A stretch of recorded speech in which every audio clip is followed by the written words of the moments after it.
Hello, praise the Lord, जय मसीह की।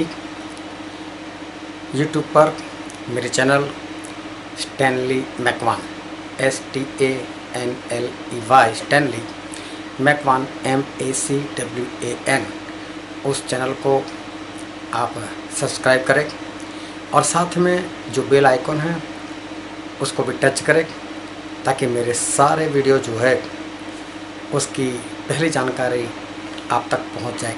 अगर आपने अभी तक मेरे चैनल को सब्सक्राइब नहीं किया तो प्लीज़ उसे सब्सक्राइब कीजिए और परमेश्वर के काम को बढ़ाने के लिए मेरी सहायता करें।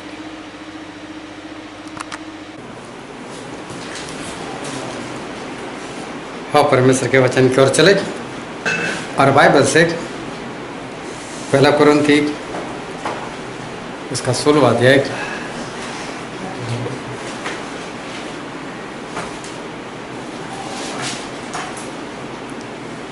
पहला कुरिन्थी 16 और हम पढ़ेंगे 13 से लेकर 14 पद तक। जागते रहो, विश्वास में स्थिर रहो, पुरुषार्थ करो, बलवान हो, जो कुछ करते हो प्रेम से करो। हे भाइयों, तुम स्तिफनास के घराने को परमेश्वर पिता का वचन हमारे लिए बहुत ही आशीषित है और परमेश्वर पिता का वचन सच्चा है और बाइबल में लिखा है कि यदि तुम सच्चाई को जानोगे तो सच्चाई तुम्हें आज़ाद करेगी। आज एक बार फिर बहुत ध्यान से परमेश्वर के वचन को समझना, सुनना, ताकि उसको ग्रहण कर सको और आने वाले वक्त पर उसके अनुसार चल सको और परमेश्वर के राज के सहभागी बन सको। बाइबल में एक स्त्री के बारे में लिखा हुआ है और उस स्त्री का नाम था नाओमी और नाओमी जो थी वो इज़राइल की थी। लेकिन एक बार इज़राइल में अकाल पड़ा तो वो और उसका पति और उसके दोनों बेटे जो थे ये चारों लोग चले गए मोआब देश में। अभी पूरे इज़राइल वाले नहीं चले गए थे, ये लोग चले गए। इसका मतलब ये हुआ कि इनके पास खाने के लिए कुछ नहीं होना चाहिए, क्योंकि अकाल में वैसे ही सब कुछ महंगा हो जाता है। जिनके पास पैसा होता है वो तो महंगा भी खा लेता है, लेकिन इनके पास पैसे नहीं होने चाहिए खाने के लिए, ना ही इनके घर में कुछ भरा हुआ होना चाहिए।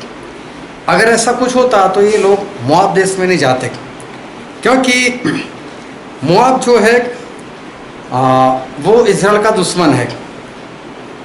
मोआब जो है वो लूत का बेटा,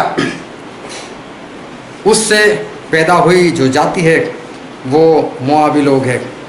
और ये जो नाओमी, उसका पति और दोनों बेटे, वो लोग इज़राइल छोड़कर मोआब देश में रहने के लिए चले जाए, ये सिर्फ उनकी मजबूरी हो तो ही, वरना ये गलती से भी नहीं जा सकते। और मजबूरी ये थी कि अकाल था इज़राइल में और इनके पास खाने के लिए कुछ भी नहीं होगा।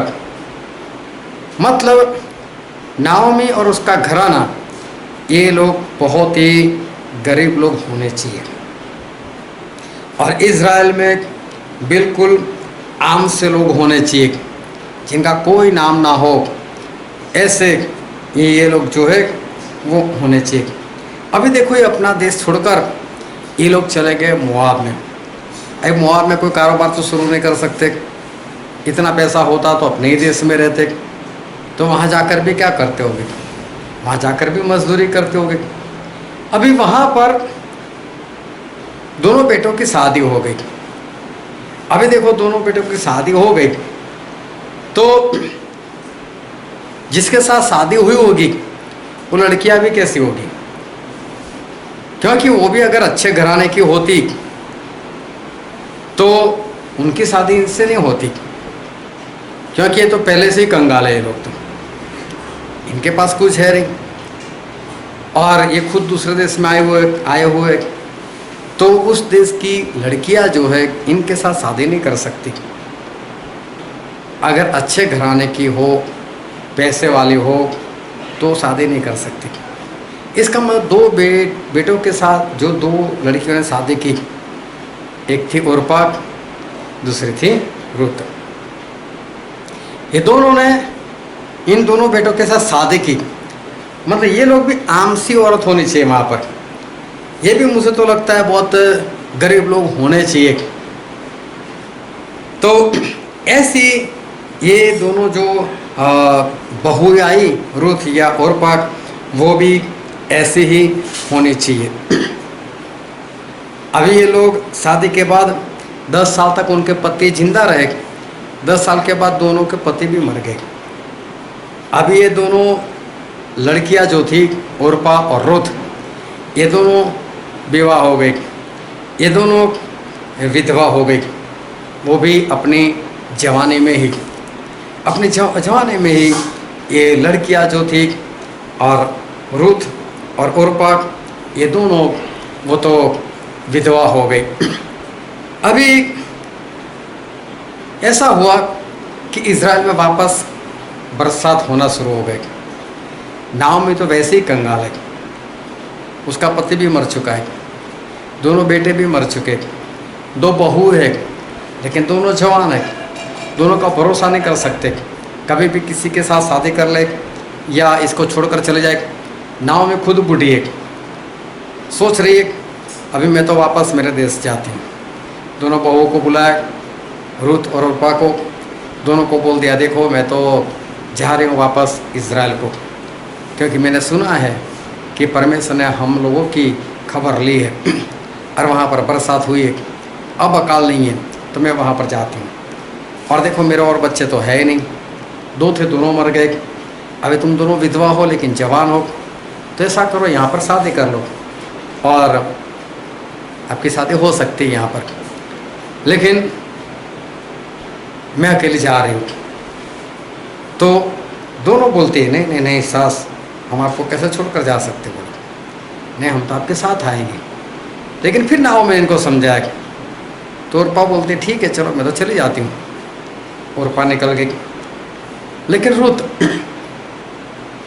उसे तो मना कर दिया, बोले माँ तू जहाँ जाएगी मैं वहाँ आऊँगी, तेरे लोग वो मेरे लोग, तेरा परमेश्वर वो मेरा परमेश्वर, क्योंकि लोग तो दूसरे देवी देवता को मानते थे। तो बोले तेरा परमेश्वर वो अब से मेरा परमेश्वर, तेरे लोग वो मेरे लोग, लेकिन नाव में मतलब मेरी माँ, मैं तुझे छोड़कर मैं कहीं पर भी नहीं जाऊंगी।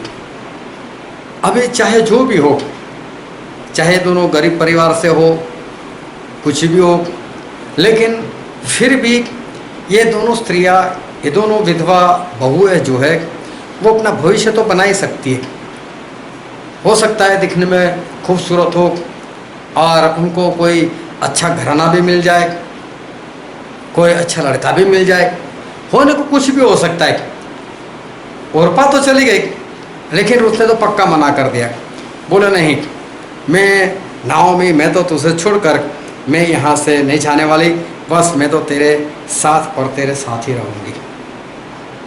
ये जो रूथ है उसको एक बात पता है कि मैं तो जवान हूँ, लेकिन मेरी सास जो है, मेरी सास हो तो बूढ़ी हो चुकी है, मेरा गुजारा तो कैसे भी हो जाएगा, लेकिन इस बेचारे का कौन है।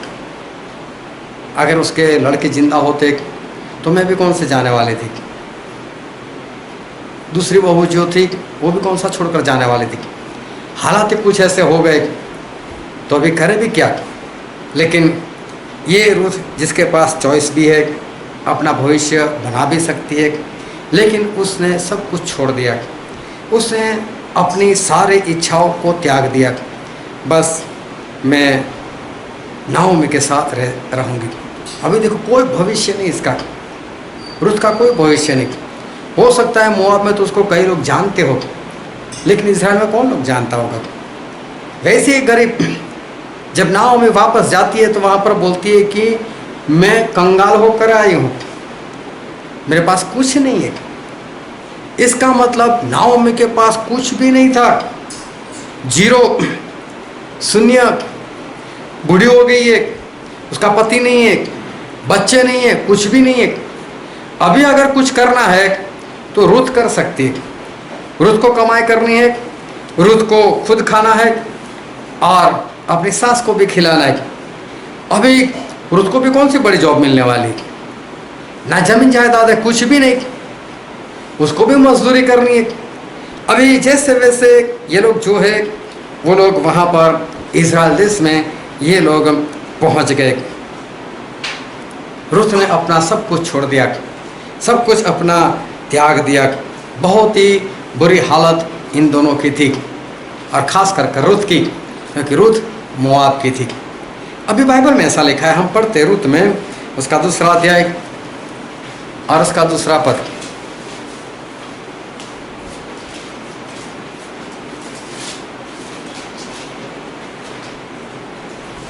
रुत 2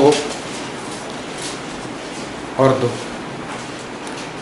मोआबीन रूत ने नाओमी से कहा, हाँ, ये रुत अपनी सास से कहती है, मुझे किसी खेत में जाने दे, मुझे किसी खेत में जाने दे, कि जो मुझ पर अनुग्रह की दृष्टि करे, हाँ, ताकि कोई मुझ पर अनुग्रह की दृष्टि करे। उसके पीछे पीछे मैं सीला बीनती जाऊं। उसके पीछे पीछे मैं सीला बीनती जाऊं। गुजराती में शब्द लिखा सड़ो, सिला करते जाओ। ये ऐसी बात होती थी इज़राइल में कि परमेश्वर ने इज़राइल लोगों को बोला था, बोले जब तू खेत की कटाई करे तो बोले कटाई करते करते अगर खेत का कोई हिस्सा बच जाए या पीछे वाला हिस्सा तो भूल जाए तो बोले वापस नहीं आना उसको काटने के लिए, लेकिन बोले उसको अनाथ लोगों के लिए, विधवा लोगों के लिए, परदेसी लोगों के लिए छोड़ देना बोले। और परमेश्वर की आज्ञा भी थी कि खेत का कुछ हिस्सा ऐसे ही छोड़ दो बोले, ताकि जिनके पास कुछ नहीं है ऐसे लोग यहाँ पर आए और तेरे खेत से लेकर चले जाएंगे।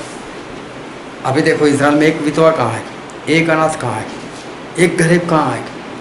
अभी देखो ये रुत सामने से बोल रही अपनी सास को, बोले माँ माँ मुझे जाने दे, मैं किसी खेत में जाऊँ और किसी खेत में जाकर मैं सिला करूँ, मैं कुछ इकट्ठा करूँ, कुछ हो मेरे पास तो मैं लेकर आऊँ, तू भी खाए और मैं भी खाऊँ। देखो इसको अपनी हकीकत मालूम है मुझे किस तरह से जीवन बिताना है। सास तो नहीं जाएगी, वो तो बूढ़ी हो चुकी है, मुझे ही करना है सब कुछ। और ये जो रूत है वो सामने से वो बोल रही कि मैं सिला करने के लिए भेजाऊँ। कैसी परिस्थिति की सारी हकीकत उसके सामने है, लेकिन रूत सभी कुछ जो है वो कर रही है और इसी तरह से वो आगे बढ़ रही है। हर रोज़ खेत में जाना और वहाँ से इसी तरह से दया कर कर जो उसको मिले वो निकाल कर लेकर आना, दाने निकालना, उसको पीसना, फिर रोटी बनाना, फिर खाना। इसी तरह से ये रूत जो है वो हर रोज़ कर रही है। उसकी सास ने पूछा, क्योंकि जो खेत का मालिक था बोआज, उसने देखा इसको तो उसको पता चला कि ये तो नाओमी की बहू है। तो वो नाओमी को जानता था, क्योंकि नाओमी का रिश्तेदार था बोआज। उसके खेत में ये रुत काम कर रही थी। बोआज तो बहुत धनवान इंसान था, तो उसको इतना मालूम था कि नाओमी के पास तो कुछ रहा ही नहीं, ये तो बेचारे उसकी बहू है, ये भी क्या करेगी। तो लोगों से बोल देता था, देखो ये रुत को कहीं पर भी जाए, कैसे भी सिला करे, करने देना उसको बोले, और बोले अपने हिस्से में से भी कुछ दे देना उसको।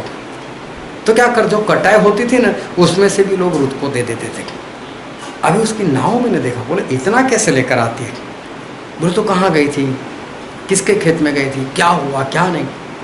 तो उसने बताया, बोले मैं जिसके खेत में जाती हूँ ना उसका नाम है बोआज, और बोला बहुत भला इंसान है, मुझ पर अनुग्रह किया, मुझ पर दया की उसने। और तभी नाओमी के मन में ठनका, बोले बोआज, तो उसको याद आया, बोले वो तो मेरा रिश्तेदार है।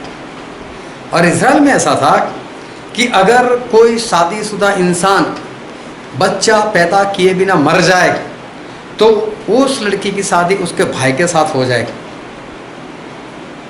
और उसमें जो पहला बच्चा हो वो उसके नाम से गिना जाए, जो मर गया उसके नाम से। ऐसे परमेश्वर की व्यवस्था की थी।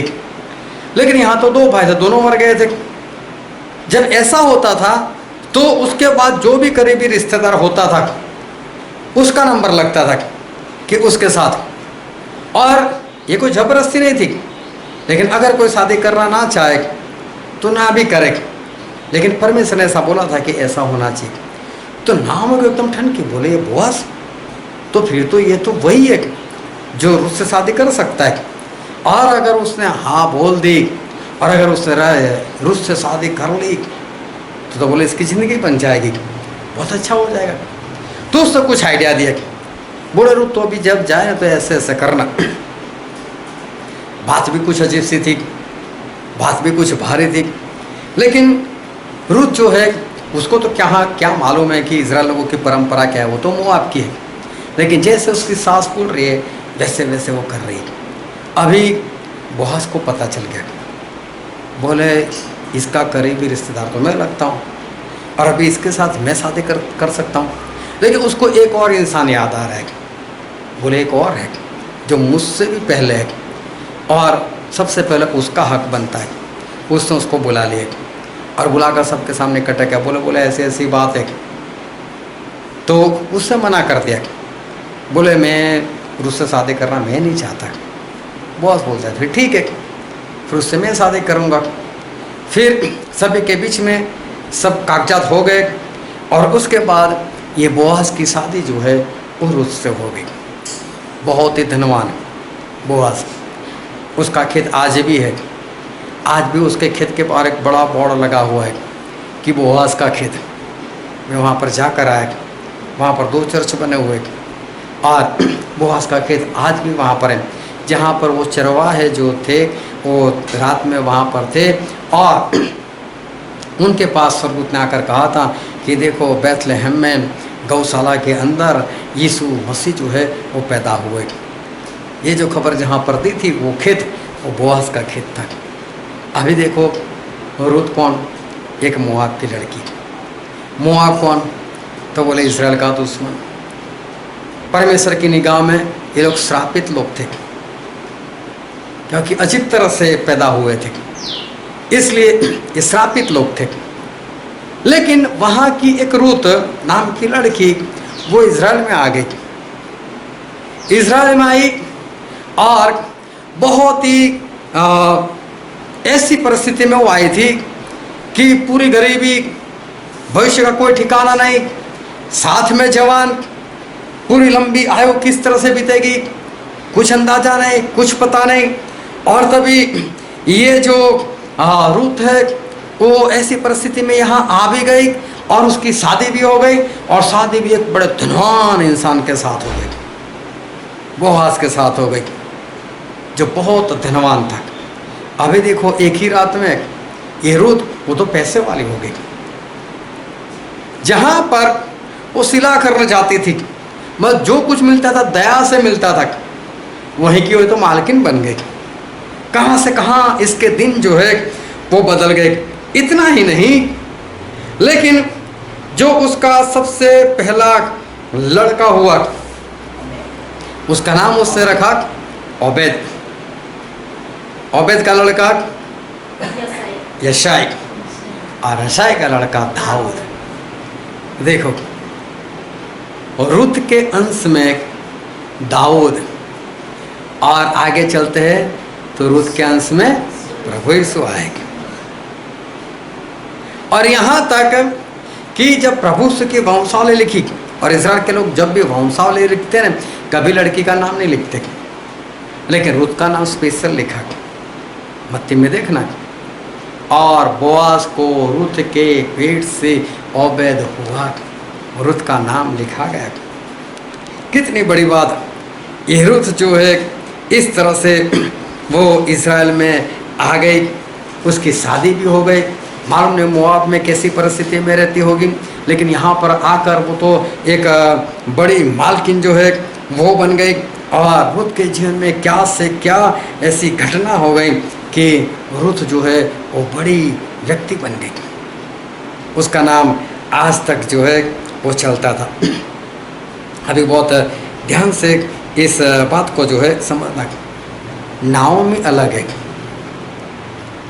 नाओमी इसकी सास, हो सकता है रूथ ने इसको अपने पास रखा हो, लेकिन नाओमी मर गई, उसकी बात समाप्त हो गई। ये गोत्र बदल गया, अभी रुत का गोत्र बदल गया।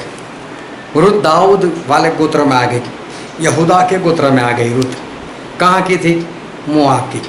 और देखो वहाँ से चलकर ये यहाँ पर यहूदा के गोत्र की वो पत्नी बन गई, और उसके पेट के जरिए जो बच्चा हुआ वो दाऊद का दादा लगता था। कहाँ से कहाँ ये रुत जो है वो पहुँच गई। अभी बहुत ध्यान समझना, क्या रुत के जीवन में ये सारी घटनाएं अचानक से और ऐसे ही हो गई क्या? क्या रुत के जीवन में ये सारा परिवर्तन क्या ऐसे ही अचानक से हो गया? ऐसा नहीं था। रुत के लिए हमारे परमेश्वर की योजना थी। रुत को परमेश्वर इज़राइल देश में लेकर आना चाहते थे। रुत को परमेश्वर एक बड़ी व्यक्ति बनाना चाहते थे।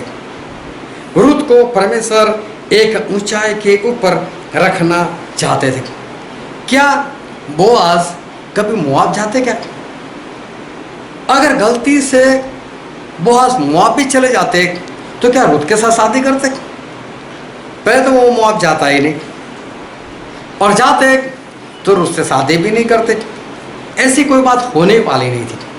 तो देखो एक योजना आई परमेश्वर की, और अकाल आया। अकाल के कारण नाओमी को मोआब में जाना पड़ा। वहाँ जाकर उसने अपने दोनों लड़के की शादी की। उसका पति भी मर गया, दोनों लड़के भी मर गए। और रुत जो है उसको परमेश्वर इस योजना के दौरान वो वापस उसको इज़राइल लेकर आएगी। अगर अकाल नहीं होता नाओमी नहीं जाती। अकाल की वजह से नाओमी गई, और इस कारण इतनी कंगाल हो गई। इस कारण रुत की शादी वहां पर हुई, इसी घराने में, क्योंकि वो भी कुछ खास नहीं होगी, तभी इसकी शादी यहाँ पर हुई। अगर रुत मोआब में भी अच्छे घराने की होती या धनवान घराने की होती तो नाओमी के लड़के के साथ शादी नहीं होने वाली थी। और एक अद्भुत योजना हमारे परमेश्वर ने इस रुत के लिए बनाई, और रुत के लिए योजना बनाकर प्रभु उसको यहाँ पर लेकर आए और बोआज के साथ शादी करवा दी। और उसके जरिए परमेश्वर ने ओबेद को इस धरती के ऊपर वो लेकर आए। बहुत ध्यान से ये बात जो समझना। अभी दूसरा प्रश्न होता है, क्या ओरपा के लिए परमेश्वर की योजना नहीं थी? वो भी तो बहू थी, वो भी तो नाओमी के घर में आई थी। तो क्या परमेश्वर की योजना ओरपा के लिए नहीं थी? बहुत ध्यान समझना, नहीं थी। परमेश्वर की योजना वो ओरपा के लिए नहीं थी। लेकिन एक बात है, ओरपा को मौका मिला था इज़राइल में आने का। और अगर वो भी रुत की तरह अगर वो भी अपनी सास को लगे रहती और वापस नहीं जाती, तो ऐसा होता कि ये ओरपा की शादी भी इज़राइल में कहीं ना कहीं तो हो ही जाती, और उसका भी परमेश्वर भला करते।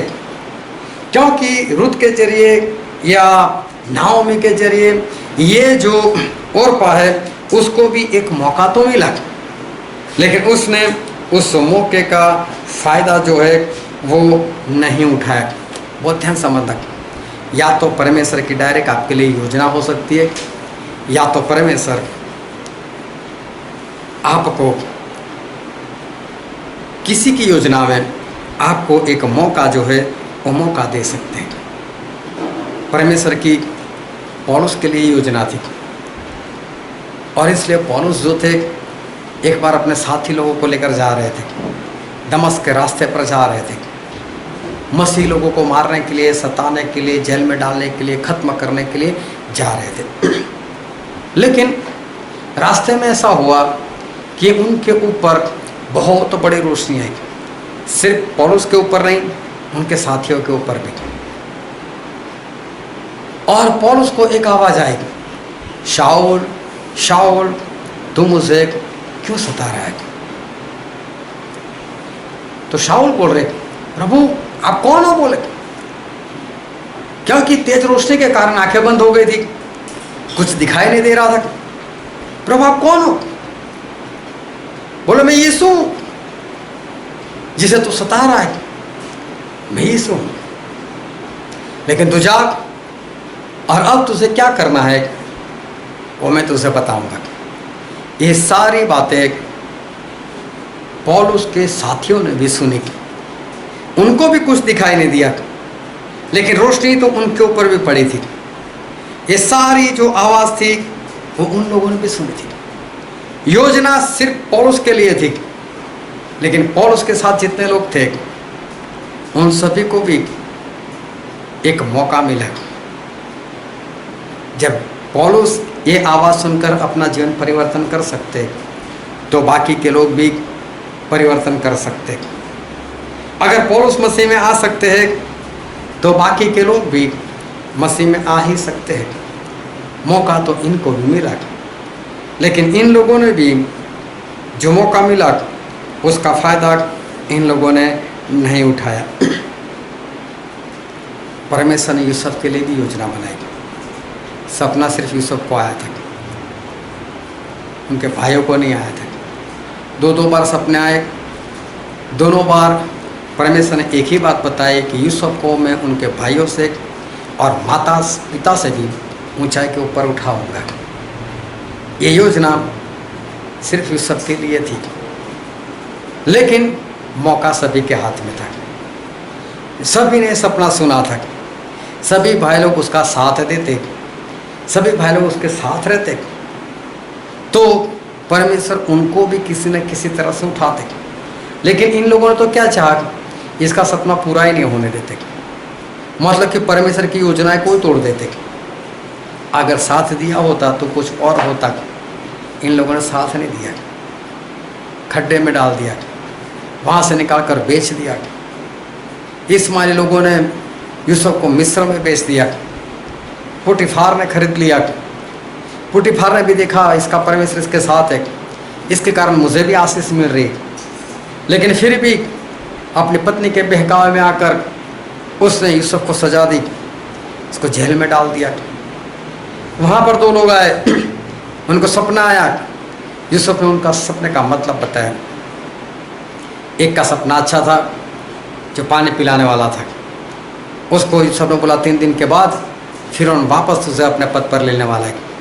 लेकिन जो दूसरा था उसको तो बोल दिया 3 दिन के बाद फिर तेरा जो सर है वो काट डालेगा।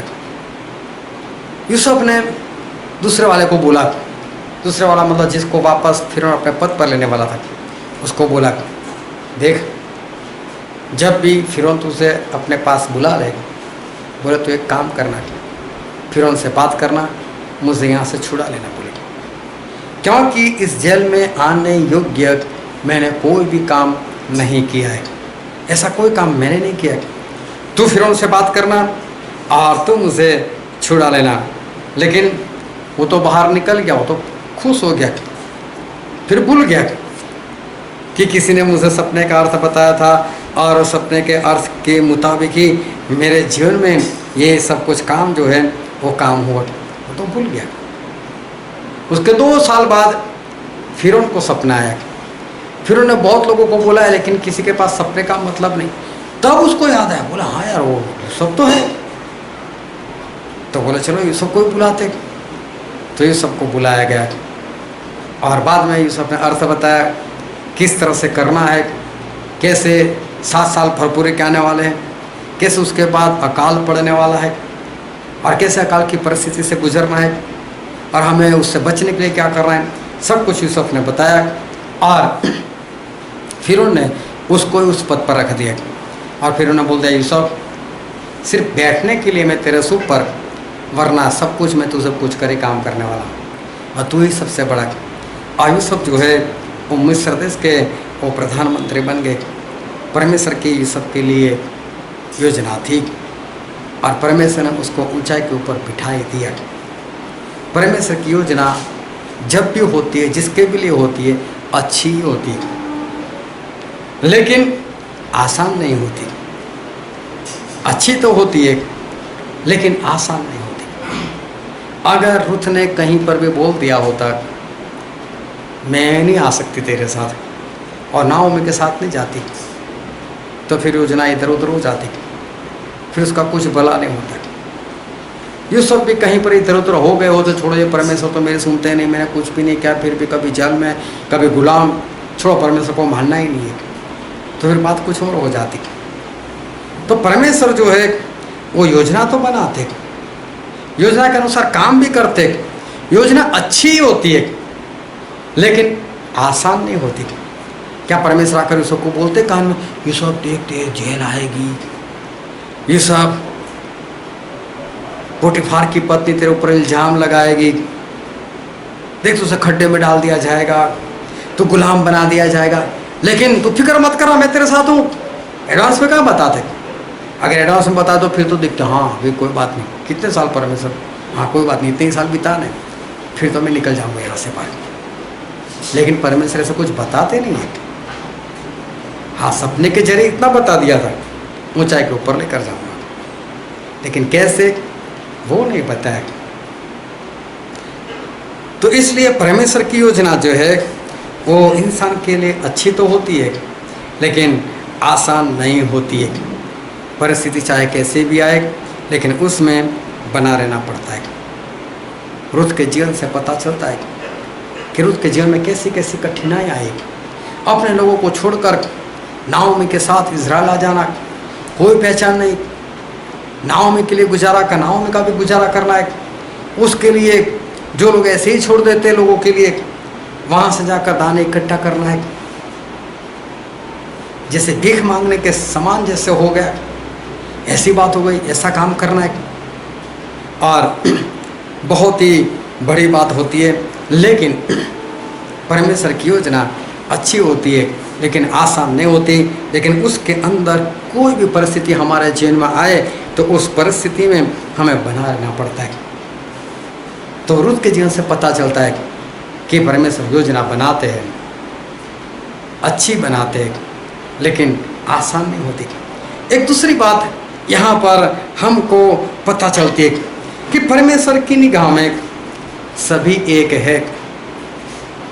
मतलब कि परमेश्वर जो है वो किसी का पक्ष नहीं करते। परमेश्वर की निगाह में सभी एक समान। अभी देखने जाओ तो रुत तो मोआब की,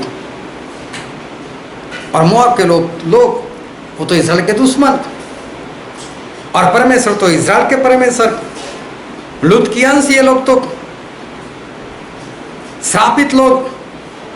लेकिन देखो परमेश्वर ऐसा नहीं रखते किसी के लिए कि ये इजरायली है इसलिए इसके लिए मैं योजना बना सकता हूँ, लेकिन मोआबी है तो मैं योजना बना नहीं सकता। ऐसा नहीं है। चाहे आप किसी भी गोत्र से हो, चाहे किसी भी कौम से हो, चाहे कितने भी हल्के हो, चाहे कितने भी भारी हो, लेकिन परमेश्वर की निगाह में सभी एक समान है।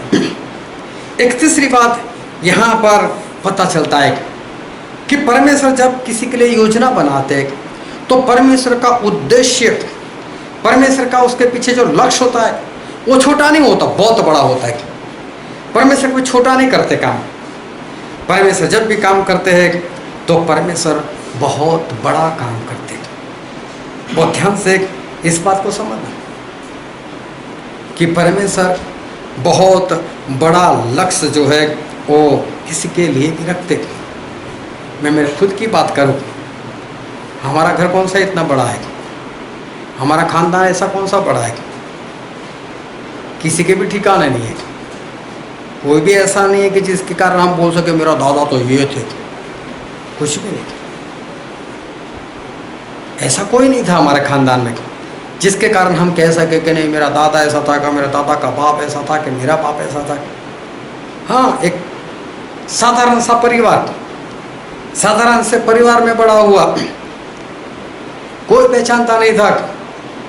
लेकिन आज परमेश्वर उस जगह पर लाकर खड़ा कर दिया कि भारत देश तो छोड़ो, भारत देश के बाहर भी कई लोग पहचान वाले हैं। पूरे भारत देश में सभी राज्यों के अंदर कोई ना कोई तो है जो मेरे साथ कांटेक्ट में रहता है। भारत देश के बाहर भी लोग कांटेक्ट में रहते हैं। कितनी बड़ी बात। मेरे खानदान में कभी कोई फॉरेन नहीं गया। मैं 4 देश घूम कर आया बिना लोन लिए। बिना कोई गलत कागजात कर किए बिना, बिना किसी के पास उधार लिए। जब किसी को ये नहीं मालूम पासपोर्ट क्या होता है, तब मैं 4 देश घूम कर आया। परमेश्वर कभी भी अपना लक्ष्य बनाते हैं तो वो लक्ष्य छोटा नहीं होता है। जब भी परमेश्वर किसी को बाहर निकालते हैं, किसी के लिए योजना बनाते हैं, तो वो योजना जो है वो बड़ी होती है। हमारे परमेश्वर जब भी हमारे लिए कुछ योजना बनाते हैं तो उनका लक्ष्य जो होता है, उनका लक्ष्य बहुत ही बड़ा होता है। रुत कहाँ पर और कहाँ पहुँच गए, कहाँ से कहाँ।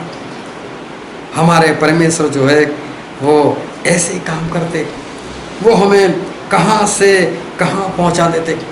पौलुस कहाँ थे, सताने वाले। और देखो आज लोग बोलते हैं पौलुस मतलब नेक्स्ट टू क्राइस्ट।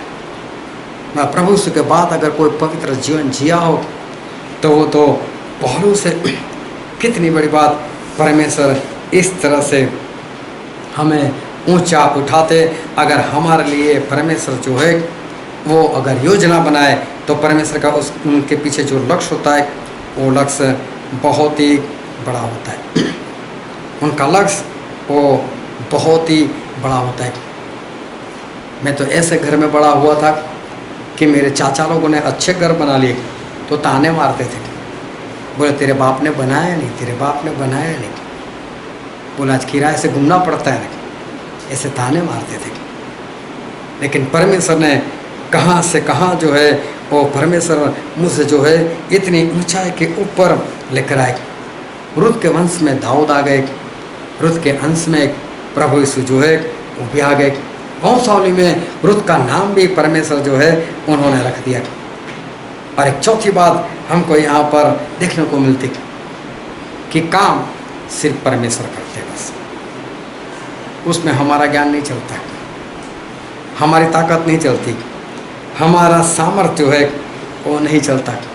अगर ज्ञान है तो छोड़ना पड़ता है, ताकत है तो भी छोड़नी पड़ती। यूसुफ ने अर्थ बताया, पूरा विश्वास था ऐसा ही होने वाला है, और पानी पिलाने वाले को क्या बोला, फिर उनको बोलना ना मुझे छुड़ा ले। अपनी ताकत लगा दी, अपनी पहचान लगा दी, अपना ज्ञान लगा दिया, बोले मैंने ऐसा कुछ नहीं किया है, तुम मुझे छुड़ा लेना, फिर उनसे बात करना, क्योंकि तो फिर उनको पानी पिलाने वाला है। अगर ये फिर उनको बात कर तो फिर तो पोटीफार की भी नहीं चलेगी। और यूसुफ आजाद, लेकिन क्या हो तो बाहर जाकर भूल गया।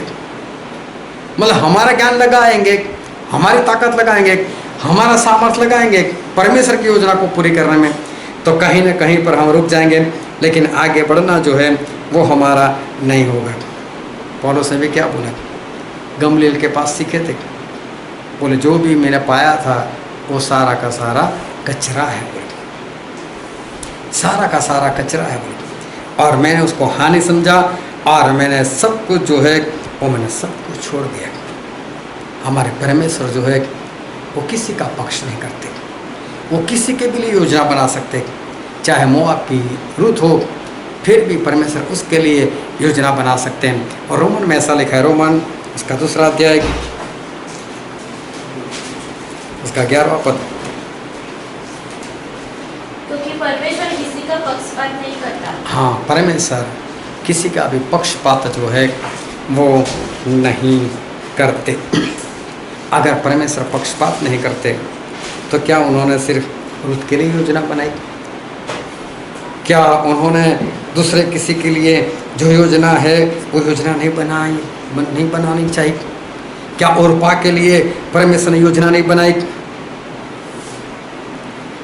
और ध्यान समझना, जब परमेश्वर को इंसान में ऐसी कुछ बात दिखाई देती है तभी परमेश्वर जो है वो उसके लिए योजना बनाते। जब परमेश्वर को इंसान में, चाहे वो किसी भी गोत्र का हो, किसी भी देश का हो, किसी भी परिवार का हो, लेकिन परमेश्वर को जब उसमें ऐसी कोई बात दिखाई देती है जो अच्छी है, तभी परमेश्वर उस इंसान के लिए कोई ना कोई योजना जो है वो इंसान के लिए परमेश्वर बनाते। रुत में एक बात थी, छोड़ने की बात, त्याग देना। ये कोई शादी के बाद उसके जीवन में नहीं आई होगी। कई बातें ऐसी होती है जो इंसान को बचपन से पैदा होने से ही मिल जाती है, वो उसके स्वभाव में ही आ जाता है।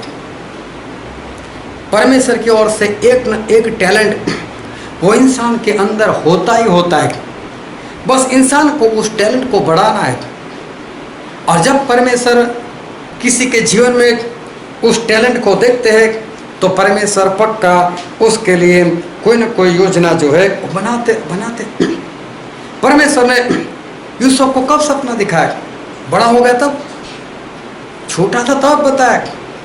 इसका मतलब तब से उसके अंदर एक अच्छी वाली बात थी। और यूसुफ के अंदर जो अच्छी वाली बात थी, एक आज्ञाकारी। अपने भाई लोग जो भी बुरा काम करते थे, जो भी गलत काम करते थे, वो आकर वो अपने बाप को बता देता था। इसका मतलब यूसुफ में वो वाली बात नहीं थी। यूसुफ में परमेश्वर के वचन की आज्ञाकारी थी। परमेश्वर उसके जीवन में ये देखा। रुत के जीवन में त्याग वाली बात देखी। पौलुस जो थे, चाहे कलीसिया को सताने वाले, मारने वाले, मार डालने वाले, लेकिन ये काम क्यों करते थे? ये काम इसलिए करते थे क्योंकि वचन से वो सीखे थे कि कोई भी झूठा हो इज़राइल में नहीं रहना चाहिए, उसको खत्म ही कर दो। व्यवस्था में उसके 13वें अध्याय में लिखा हुआ है, यदि तेरे बीच में कोई ऐसा सपना देखने वाला खड़ा हो जो चमत्कार भी दिखाए लेकिन उसमें परमेश्वर वाली बात ना हो, बोले उसको खत्म कर देना, ऐसा परमेश्वर ने बोला था। तो पौलुस वही बात को पकड़ रहे थे। बोले यीशु मसीह ने आकर ये मूसा से कुछ अलग सिखाया है और लोग उसके पीछे चलते हैं, ये झूठी बात है, नहीं होना चाहिए, खत्म कर दो बोले उनको। परमेश्वर के वचन के प्रति चाहे गलत शिक्षा, लेकिन जोश तो था। परमेश्वर के वचन को पकड़ रखने का जोश तो था। प्रभु ने यह देखा कि इसको सच्चाई नहीं पता, वरना कैसे पकड़ कर रखता है। अगर इसको सच्चाई पता चल जाए तो, और देखो जब पौलुस को सच्चाई पता चली, उसने कभी भी आज्ञा से इधर उधर नहीं हुआ, पूरे जोश के साथ बने रहे। एक बार तो पतरस को डांट दिया,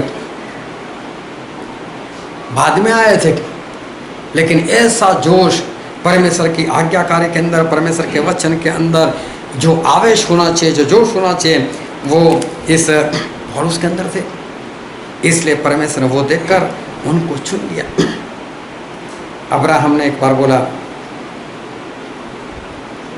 अपने नौकर को कि इधर आओ, बोले शपथ खा कि मेरे बेटे इसहाक के लिए जो पत्नी लानी है वो मेरे ही घराने में से लेकर आएगा, यहाँ की स्त्री को नहीं, यहाँ की कोई लड़की मुझे नहीं चाहिए। जब भी परमेश्वर हमारे अंदर कुछ ऐसी बातें उनको दिखाई देती है, परमेश्वर तभी हमारे लिए योजना बना देते हैं। नौकर ने बोला ठीक है, लेकिन बोले वहाँ पर ना मिले तो, बोले फिर मेरी शपथ से तू आज़ाद है, फिर कोई भी लड़के से साथ तू शादी करवा सकता है, लेकिन अभी तो मेरी शपथ है। अभी ये जो था वो तो ऊँट के ऊपर बैठ कर निकल पड़ा, जहाँ से अब्राहम निकले थे उस में पहुँचे, लेकिन रास्ते में प्रार्थना की, परमेश्वर, अब्राहम के परमेश्वर, तेरे दास अब्राहम ने बहुत बड़ी जिम्मेदारी मेरे ऊपर डाली, कोई ऐसी लड़की आ गई कि घर में बर्तनों की आवाज़, तो बोले फिर अब्राहम मुझे क्या बोलेंगे, बोले कैसी लेकर आए। परमेश्वर गलती नहीं होनी चाहिए मेरे से, इसलिए परमेश्वर मैं चाहता हूँ मेरे स्वामी के लड़के के लिए अच्छी लड़की होनी चाहिए। तो मैं आपसे वाचा बांधता हूँ कि मैं वहाँ जाकर कुएं के पास बैठूंगा और वहाँ पर लड़कियाँ पानी भरने के लिए आएगी और मैं सभी लड़कियों से कहूँगा कि मुझे प्यास लगी, मुझे पानी पिलाओ। और बोले जो लड़की सामने से मुझे ऐसा कहे कि मैं तुझे और तेरे ऊँट को भी पानी पिलाऊंगा, तो बोले वो लड़की मेरे स्वामी के बेटे के लिए ठीक है। तो बोले परमेश्वर ऐसा होने देना। अभी देखो ये एक अच्छाई ढूंढ रहा है कि एक लड़की ऐसी होनी चाहिए जिसके अंदर पशु के ऊपर भी प्रेम होना चाहिए। तू इतना उसके ऊपर बैठ कर आएगा, तुझे प्यास लगती है तो क्या उनको प्यास नहीं लगेगी? तू तो अकेले के लिए पानी मांगता है तो इसको पानी नहीं चाहिए, मैं तो इसको भी दूंगी। जिसके अंदर से दया हो, मैं तो उसको मेरे स्वामी के बेटे के लिए मैं तय करूँगा। तो बोले सफल करना मुझे। और ये वहाँ पर पहुँचे, कुएं के पास रुके। मालूम नहीं कितनी लड़कियाँ आई होगी, लेकिन बाइबल में रिबका के बारे में लिखा है। हो सकता है पहली बार में रिबका के साथ बात हो गई हो सकता है पहली बार में रिबका के साथ बात ना भी हुई हो। लेकिन जब रिबका आई तो इसने कहा मुझे पानी पिला। रिबका बोलते तू अकेले को क्यों, तेरे ऊँट को भी मैं पानी पिलाऊंगी। और उसने ऊँट को भी पानी पिलाया। एक अच्छी बात है।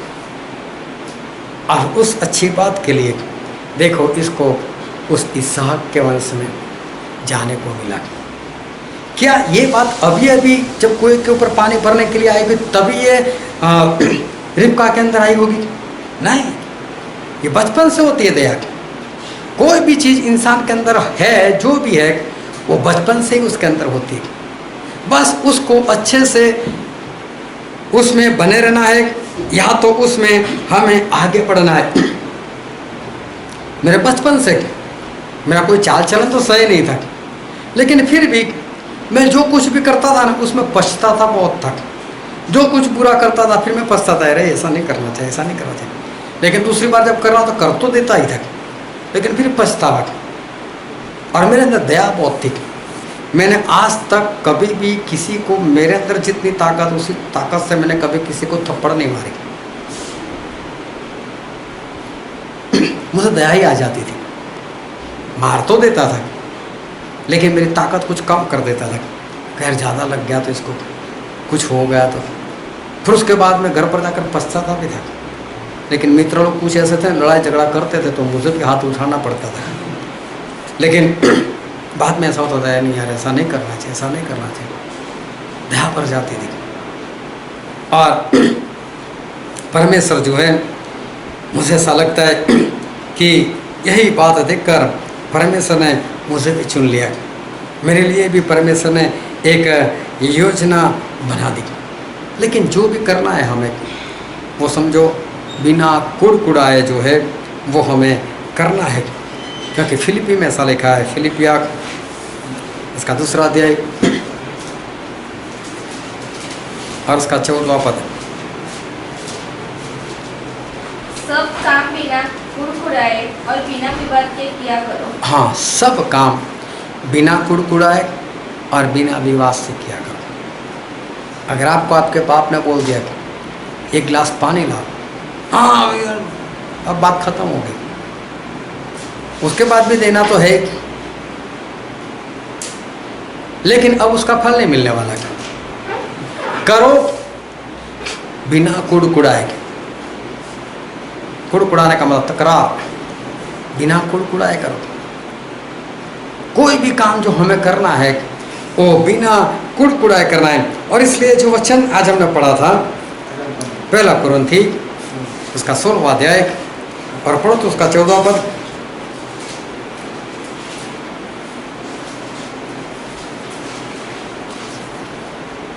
जो कुछ करते हो प्रेम से करो। क्या लिखा है? जो कुछ करते हो प्रेम से करो। जो भी हमारे अंदर ऐसी एक बात रखी गई है, जो भी हमारे अंदर जो कोई ऐसी अच्छी बात है उसको कैसे करो?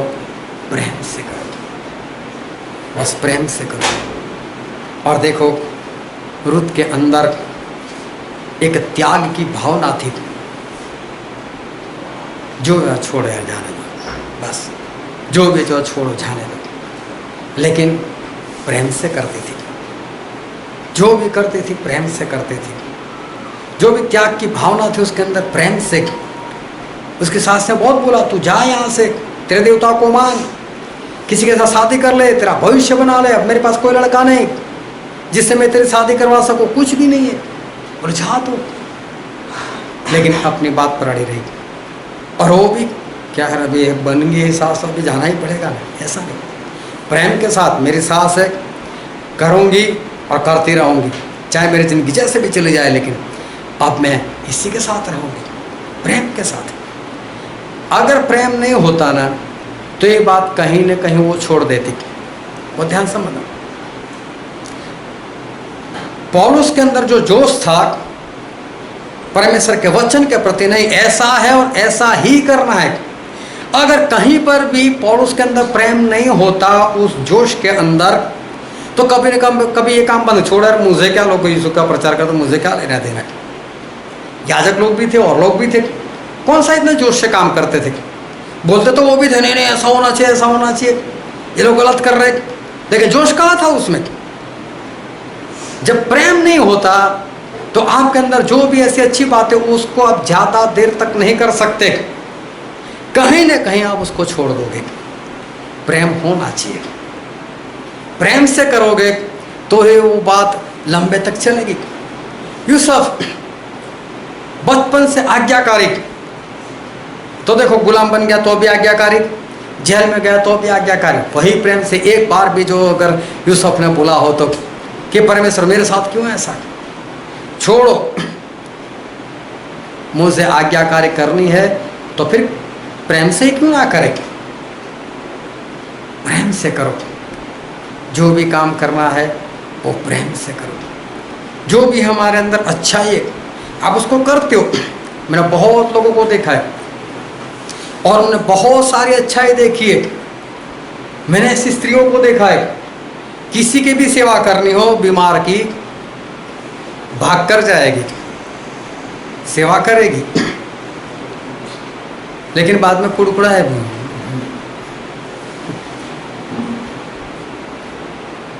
इससे अच्छा करो ही ना, छोड़ दो, करो ही ना। प्रेम से करते हो, उसको अच्छा दिखाते हो, और बाद में जाना तो ना मेरी बहन आ गई थी, वो बीमार थी और फिर मुझे ऐसा करना पड़ा उसके लिए, इसके लिए मैं आपके घर में आ सकी, क्यों नहीं देखी मैं? सब हो जाता है अंदर, कर भी रहे हो लेकिन कुड़कुड़ाते करते हो तो परमेश्वर आपके लिए फिर योजना नहीं बनाएंगे। जो करते हो वो प्रेम से करो, और तब परमेश्वर, इसमें ये वाली अच्छी बात है ना, इस अच्छी बात को और मैं ऊपर तक लेकर आता हूँ, और तब परमेश्वर हमारे ऐसी बड़ी योजना बनाते हैं, बड़ा लक्ष्य बनाते हैं, मैं इसको ऊंचाई को ऊपर लेकर जाऊँगा। लेकिन रास्ते में कहीं पर छोड़ दिया, प्रेम से करना छोड़ दिया, तो परमेश्वर बोले छोड़, मैं भी कुछ नहीं करता तेरे लिए।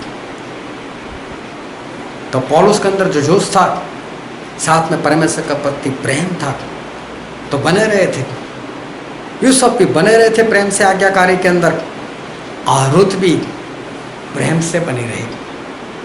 और इस कारण नाओमी अकाल के कारण वो मोआब में गई, लेकिन नाओमी नहीं गई थी। परमेश्वर ने भेजा था, जा मोआब में एक लड़की है, उसको मुझे यहाँ पर लेकर आना है। अकाल भेज दिया, इसको मोआब में भेज दिया, इसका तो सब कुछ बर्बाद हो गया। लेकिन पुस्तक का नाम लिखा नाओमी पुस्तक, रूथ लिखा है, रूथ का पुस्तक। रूथ कौन हो? तो इजराइल की है ही नहीं, ये तो बाहर की, लेकिन उसके नाम से बाइबल में पुस्तक हो गया। कितनी बड़ी बात है, परमेश्वर कितनी ऊंचाई के ऊपर ले गई। तो वो ध्यान समझना, परमेश्वर हम सभी के लिए योजना बनाना चाहते हैं, ऐसा नहीं किसी के लिए। और बहुत लोगों को परमेश्वर मौका देना चाहते किसी के साथ, जिस तरह से रुत के साथ ओरपा को मौका मिला, जिस तरह से पौलुस के साथ उसके साथियों को मौका मिला, जिस तरह से यूसुफ के साथ उसके भाइयों को मौका मिला। तो परमेश्वर मौका तो सबको देना चाहते हैं, और परमेश्वर योजना भी सभी के लिए बनाना चाहते हैं। लेकिन जो आपके अंदर एक भी अच्छाई पड़ी हो ना, और अगर आप उसको करते हो ना, तो बिना कुड़कुड़ाए उसको प्रेम से करो, तो परमेश्वर आपके लिए योजना बनाएंगे, और बहुत ऊंचाई के ऊपर ले जाने की योजना परमेश्वर आपके लिए बनाएंगे। और इसलिए जो भी अच्छाई है उसको किसी भी तरह से, लेकिन सिर्फ और सिर्फ प्रेम से जो है उसमें बने रहो। एक बार फिर से वो वचन पढ़ते हैं जो आज हमने पढ़ा था, पहला कुरिन्थी 16:14। जो कुछ करते हो प्रेम से करो। जो कुछ करते हो वो प्रेम से करो। और इसलिए जो भी आपके अंदर एक अच्छाई है, अगर आप चाहते हो कि आप इस अच्छाई के जरिए ऊंचाई के ऊपर जाओ, तो देखो सहन करने को तो आएगा, क्योंकि परमेश्वर की योजना अच्छी होती है लेकिन आसान नहीं होती। दूसरी बात, अगर आप में अच्छाई है, आप प्रेम से कर रहे हो, तो परमेश्वर आपके लिए अच्छी ही योजना बनाएंगे, चाहे आसान ना हो, लेकिन योजना तो बनेगी बनेगी। दूसरी बात, आप कौन सी हो, आपका परिवार कैसा है, उससे परमेश्वर को कोई लेना देना नहीं। उनको कोई पक्षपात नहीं कि इजराइल का है कि नहीं, वो पक्का आपके लिए योजना बनाएंगे। उनके पास पक्षपात नहीं है। और जब भी परमेश्वर योजना बनाएंगे, छोटी नहीं होगी, वो आपको बहुत ऊंचाई के ऊपर ले जाने वाली योजना होगी। और चौथी बात कि वो योजना परमेश्वर ही पूरी करेंगे। अगर आपने कहीं बीच में परमेश्वर में सहायता करो, परमेश्वर में हाजिरा के पास जाओ, आपका काम जल्दी हो जाएगा। मुझे बच्चा देने को बोला है ना, बोले वो नहीं चलेगा, तेरी योजना नहीं, तेरा ज्ञान तो रख ही दे। मैं योजना बनाता हूँ तो मैं ही पूरी करूँगा। तो अपना ज्ञान, अपना सामर्थ्य उसको छोड़ दो, और प्रेम से जो अच्छाई मिली है उसमें बने रहो, तो परमेश्वर आपके लिए बहुत बड़ी योजना बनाएंगे और बहुत ऊंचाई के ऊपर आपको लेकर जाएंगे। आओ हम हमारे आंखों को बंद करें और हमारे मस्तकों को प्रभु से आगे झुकाएं। जो राजाओं के राजा है, जो प्रभु के प्रभु है।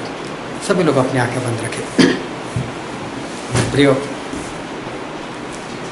परमेश्वर आपके लिए अगर योजना नहीं बनाई तो बना सकते। जो आप में एक अच्छी बात पड़ी है, बस उसको प्रेम से किया करो, बिना कुड़कुड़ाए। उस अच्छाई की वजह से परमेश्वर आपको कहीं से कहीं ले जाएंगे, क्योंकि हमारे परमेश्वर अच्छे, उनमें पक्षपात नहीं। रुत जो मोआब की थी, लेकिन परमेश्वर उसको इजराइल में लेकर आए। उसी के अंश से दाऊद आए, उसी के अंश से प्रभु यीशु आए। कितनी बड़ी योजना। वो परमेश्वर कभी नहीं बदलते, वो आपके लिए आज भी ऐसा कर सकते हैं। और इसलिए परमेश्वर में बने रहो। ये वचन समझने के लिए, ग्रहण करने के लिए, उसके अनुसार चलने के लिए प्रभु की कृपा वो हम सभी पर होने पाए।